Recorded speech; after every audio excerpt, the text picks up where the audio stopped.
আজকে একদম সম্পূর্ণ নতুন পদ্ধতিতে আমি একটি রেসিপি আপনাদের সাথে শেয়ার করব, যেটা কিনা গ্যাসের চুলায় লোহার কড়াইতে আতপ চাল ছাড়া সিদ্ধ চাল দিয়ে এই পিঠাটা তৈরি করে দেখাবো। এটা খেতে ভীষণ মজা হয় আর নরমও হয়। আপনারা অবশ্যই একদিন বাসায় ট্রাই করে দেখবেন। আমাদের সবার কাছে তো সব সময় দেখা যায় যে মাটির চুলা থাকে না বা আতপ চালও থাকে না, তো তারা কিভাবে এই পিঠাটা বানিয়ে খাবেন তাদের জন্য এই রেসিপিটা শেয়ার করেছি। তো এখানে আমি কিছুটা সিদ্ধ চাল ভিজিয়ে রেখেছিলাম 2 থেকে 3 ঘন্টার জন্য। তো 2 ঘন্টা ভিজিয়ে রেখেছিলাম, 2 ঘন্টার মধ্যে চালটা অনেকটা নরম হয়ে গেছে। এখন এই চালটাকে আমি ব্লেন্ড করে নেব। অবশ্যই চালটা ধুয়ে তারপরে ভিজিয়ে রাখতে হবে। তো ব্লেন্ডার জারে আমি দিয়ে দিচ্ছি পানি সহই। আর পানিটা প্রথমেই অল্প অল্প করে দিয়ে ব্লেন্ড করে নেবেন, তাহলে সুবিধা হবে।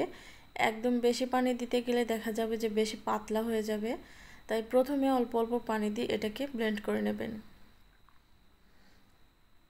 তো ফিরে আসছি ব্লেন্ড করার পরে।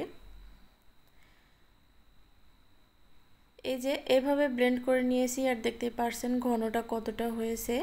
এতটা ঘনত্ব লাগবে না, আর একটু পাতলা করতে হবে। দিয়ে দিচ্ছি সামান্য লবণ, মানে পরিমাণ মতো লবণ আপনারা দিয়ে দেবেন।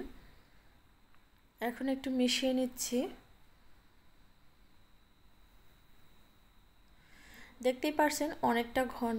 আমি আরও একটু পানি দিয়ে দিচ্ছি এখানে ব্লেন্ডার জারটা ধুয়ে। এখানে কিন্তু আমি নর্মাল পানি ইউজ করেছি। সিদ্ধ চালের ক্ষেত্রে, মানে আমরা যে চাল দিয়ে ভাত খাই সেই চালটা দিয়ে কিন্তু এই পিঠাগুলো তৈরি করেছি। এখানে কোনো রকম গরম পানি বা সেরকম পানি লাগবে না, জাস্ট কল থেকে তুলে এনে সেই পানিটাই দিয়েছি। এই তো ঘনত্বটা ঠিক এরকম হবে, একদম বেশি ঘনও না আবার একদম বেশি পাতলাও না। তো ব্যাটার রেডি। এখন চলুন বানানোর প্রসেসে চলে যাচ্ছি।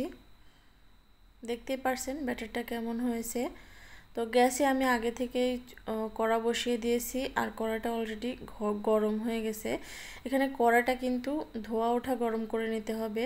তারপরে পিঠার ব্যাটারটা দিয়ে মিডিয়ামের চেয়ে একটু বেশিতে রেখে পিঠাগুলো বানিয়ে নিতে হবে। একদম হাই হিটেও রাখবেন না, আবার একদম মিডিয়াম হিটেও রাখবেন না। চিতই পিঠা বানানোর ক্ষেত্রে চুলার আঁচটা কিন্তু বিশেষ জরুরি, বিশেষ করে গ্যাসের চুলায়। চুলার আঁচটা যদি ঠিকঠাক থাকে তাহলে কিন্তু পিঠাগুলো পারফেক্ট হয় না।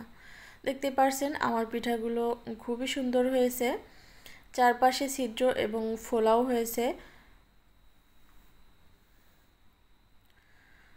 তো এটা একদমই নো ফেল একটা রেসিপি। যারা কোনোদিনও পিঠা বানান না তারাও এই রেসিপিটা ফলো করলে অনায়াসেই এই পিঠাগুলো তৈরি করতে পারবেন। তো সেম পদ্ধতিতে আমি সবগুলো পিঠা তৈরি করে নেব। আজকের এই পিঠার রেসিপিটা আপনাদের যাদের কাছে ভালো লেগেছে তারা অবশ্যই ফ্রেন্ডস অ্যান্ড ফ্যামিলিদের সাথে বেশি বেশি করে শেয়ার করে দেবেন। আর আমার চ্যানেলটা সাবস্ক্রাইব করে পাশে থাকা বেল বাটনটা অন করে দেবেন, তাহলে পরবর্তীতে যখনই কোনো নিত্য নতুন রেসিপি আপলোড করব নোটিফিকেশন আপনাদের কাছে পৌঁছে যাবে। তো আমার পিঠাগুলো তো একদম রেডি। এটাকে আমি মাংসের ঝোলের সাথে পরিবেশন করেছি, মানে মাংসের সাথে। আপনারা চাইলে ভর্তা বা যে কোনো কিছুর সাথে পরিবেশন করতে পারেন। এই পিঠাগুলো চাইলে কিন্তু আপনারা দুধেও ভেজাতে পারবেন, কারণ দেখতেই পারছেন কতটা ঝাঁঝরা হয়েছে। আমি একটা ভেঙে আপনাদের সাথে শেয়ার করছি যে ভেতরে কতটা ঝাঁঝরা হয়েছে, এই যে দেখুন।